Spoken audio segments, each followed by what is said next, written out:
안녕하세요, 배성훈입니다. 제가 오늘은 광주광역시로 왔습니다. 아침에 좀 일찍 출발을 해서 광주 상무지구랑 북구 쪽 이렇게 지역을 한번 둘러봤거든요. 오늘은 제가 오픈해드린 원장님 샵 한 곳 방문하고, 또 한 곳은 에스테틱 오프 원장님 오늘 촬영을 해서 유튜브에서 컨설팅 우수 사례로 소개를 한번 해드리려고 합니다. 그래서 광주를 정말 오랜만에 들어왔거든요. 오면서 오랜만에 온 김에 이런 좀 상권들을 좀 보고 가자 이런 생각이 들어가지고 좀 일찍 도착을 해서 북구부터 이렇게 상무지구까지 한번 다 둘러봤습니다.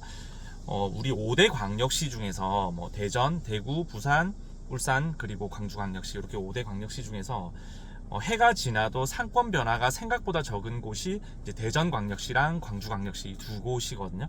뭐 다른 어떤 업종은 모르겠지만 적어도 에스테틱 업종에 있어서는 제가 봤을 때 두 지역이 크게 변화가 많이 없는, 해가 지나도 그런 상권에 속합니다. 그래서 제가 예전에 왔을 때 상권을 한번 보고 갔을 때랑 지금이랑 좀 변화가 있을까 싶어서 미리 사전에 프로그램도 한번 보고, 또 실제 광주 지역에 계신 원장님들 매출도 보고, 또 여기 왔을 때 상권에 어떤 변화도 있을까 싶어서 이제 쭉 한번 둘러봤습니다. 그런데 생각보다 큰 변화는 없는 것 같아요. 여전히 생각보다 큰 변화가 없고, 저는 개인적으로 오늘 시간이 허락한다면 지금 남구청이 있는 봉선동이 있는 그쪽을 한번 둘러보고 싶은데, 일정을 1박 2일로 오지 않는 한은 좀 힘들 것 같아서 혹시나 오늘 일정이 좀 빨리 끝나게 된다면 남구 쪽까지 한번 둘러보고 갈 생각입니다. 근데 일단 북구 쪽을 한번 좀 말씀을 드리자면, 뭐 예전하고 크게 변화는 많이 없습니다. 근데 지금 제가 있는 곳이 이제 상무지구에서 조금 떨어진 치평동 쪽에 있거든요. 지금 차를 이렇게 주차해뒀고,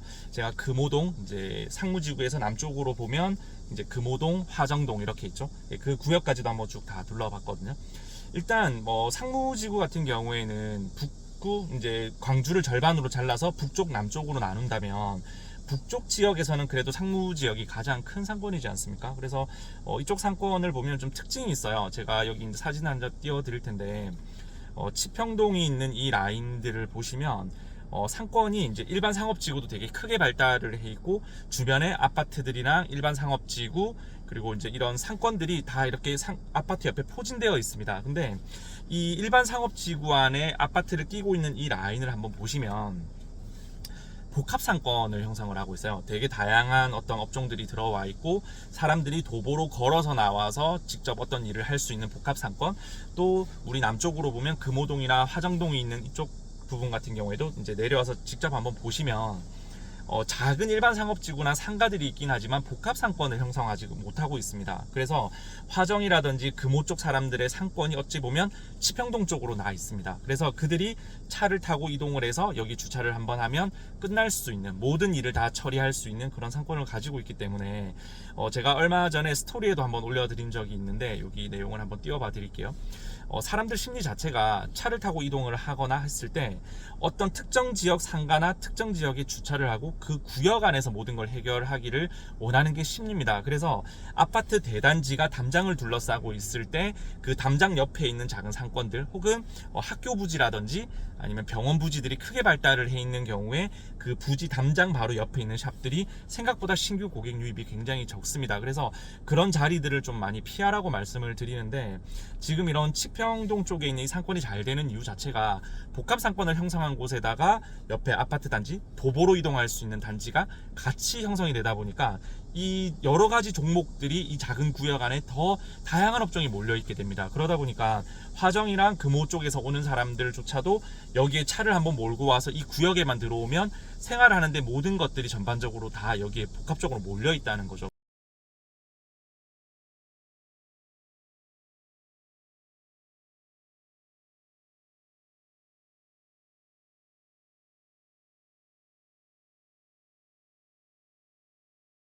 그래서 이런 상권들을 보실 때 굉장히 주의를 하셔야 될 점이, 일단 일반 상업지구에 다양한 업종이 모여 있는 곳이 어쨌든 에스테틱으로서는 훨씬 더 여러 가지 장점들이 많습니다. 그래서 아파트 단지가 많이 모여 있는데 상권이 좀 부족한 곳을 좀 많이 선택하시는 경우가 많아요. 왜냐면 여기 지금 당장 치평동 상무지구만 해도 엄청나게 많은 에스테틱들이 몰려 있습니다. 그러다 보니까 다른 기존에 있던 샵들과의 어떤 경쟁을 피하고자 하는 심리가 다 가지고 계시거든요. 그래서 이제 화정이나 금호 쪽으로 내려가셔서 여기도 아파트 단지가 되게 많고 여기 상가가 있으니까 이 상가에 들어가면 여기에 많은 사람들을 내가 다 고객으로 이제 가질 수 있겠다 이런 생각을 하시는데, 여기서부터 문제가 좀 많이 생기는 것 같아요. 아파트 단지가 아무리 크게 발달을 해도 복합 상권을 형성하지 못하면 고객 유입은 굉장히 적습니다. 그래서 광주 같은 경우에는 제가 이제 남구 쪽으로 봤을 때는 봉선동 쪽, 북구 쪽으로 봤을 때는 이제 북쪽 지역으로 봤을 때는 상무지구, 이런 식으로 좀 많이 추천을 드리는 편이긴 하거든요. 그래서 이런 상권들이 왜 이런 곳들이 장사가 잘 되고 샵이 이렇게 많은데도 불구하고 장사가 잘 되는지에 대해서 어떤 이렇게 지도나 이런 것들 제가 띄워드리는 걸 한번 보시면서 상권에 대한 공부를 좀 해보시면 좋을 것 같다는 생각이 듭니다. 지금 우리 상무지구 같은 경우에 보면 상무지구에서 영업을 하시는 원장님들 고객 차트, 지금 뭐 제 영상을 보시는 상무지구 쪽에 계시는 원장님들도 공감을 되게 많이 하실 텐데, 상무지구 쪽에서 이제 유입되는 고객들을 보면 넓은 범위에서 고객들이 유입이 된다는 걸 알 수 있으실 겁니다. 고객 차트 열어보시면 뭐 수안동 쪽이라든지 첨단 쪽이라든지 이런 쪽에서도 다 유입이 되고 있고, 이제 광주의 한 동쪽 라인, 이런 동쪽 라인에서 생각보다 지하철로 한 대여섯 정거장을 와야 하는데도 불구하고 고객들이 들어온다, 이런 것들 고객 차트를 열어보시면 아실 거예요. 이런 현상들이 왜 생기냐면 실제로 고객들이 뭐 수안이나 첨단 쪽에 있는 고객들이 어떤 볼일을 보기 위해서 한번 외출을 할 때 어차피 나간 김에 거기서 모든 걸 해결하라는 어떤 성향이 되게 강합니다. 그러다 보니까 고객들이 되게 많고, 지금 남쪽으로 봤을 때는 우리 남구청 아래쪽에 이제 봉선동 쪽 같은 경우에도 원장님들 그런 말씀 많이 하시거든요. 여기 근처에 있는 고객들만 오는 게 아니라 생각보다 먼 곳에서 고객이 유입이 되더라, 그런 말씀들을 많이 하시고, 고객 차트 열어보면 실제로 그렇습니다. 그래서 이런 상권들, 특히 변화가 크게 없는 상권들 같은 경우에는 오히려 더 중심지를 찾아가시는 생각을 많이 하셔야 돼요. 상권이 굉장히 다이나믹하게 잘 변하는 상권들은 어떤 신도시가 갑자기 생기면 그쪽으로 반짝 고객이 몰리거나, 또 거기 신도시가 가진 어떤 메리트들이 있어요. 신도시가 생기고 5년에서 10년 사이에 인프라가 확장이 될 때 고객 유입이 실제로 많긴 합니다. 근데 좀 변화가 많지 않은 어떤 시들, 광역시뿐만 아니고 어떤 광역시급의 시, 어떤 수원이라든지 이런 큰 덩어리의 시들 같은 경우에는 여기에 대한 고민을 좀 많이 해보셔야 돼요. 변화가 많이 없는 어떤 대도시 같은 경우에는 점점 더 중심 집약적으로 움직이게 되어 있습니다. 그래서 부산이 뭐 대한민국 제2의 도시라고는 하지만 부산 같은 경우에도 상권을 보면 해운대, 서면, 연산동, 동래 이런 식으로 점점 더 상권이 더 좁아지는 느낌입니다. 그래서 주변에 있던 사람들이 중심 상권으로 더 몰려들면서 주변 상권이 몰락하는 현상, 이게 더 몰락을 해버리니까 중심지가 더 발달하는 그런 현상을 보입니다. 그게 제가 광주 지역을 오래전부터 봐왔지만 그 광주 상권이 유독 더 심한 것 같아요. 경기가 나빠지면 나빠질수록 중심 상권이 훨씬 더 크게 발달을 하고 주변 상권이 죽어가는 현상, 이런 현상들이 있고, 첨단이나 수원 같은 경우에도 처음 이제 생겼을 때 저희가 상권의 이동이 좀 발생하지 않을까, 우리 상무지구랑 조금씩 나눠서 양분하지 않을까 싶었는데 초기에 샵들이 좀 생기다가 지금 보시면 주변의 샵들 되게 많이 없어졌습니다. 아마 뭐 수안동이나 이런 첨단 쪽에 계신 원장님들 공감하실 거예요. 처음 내가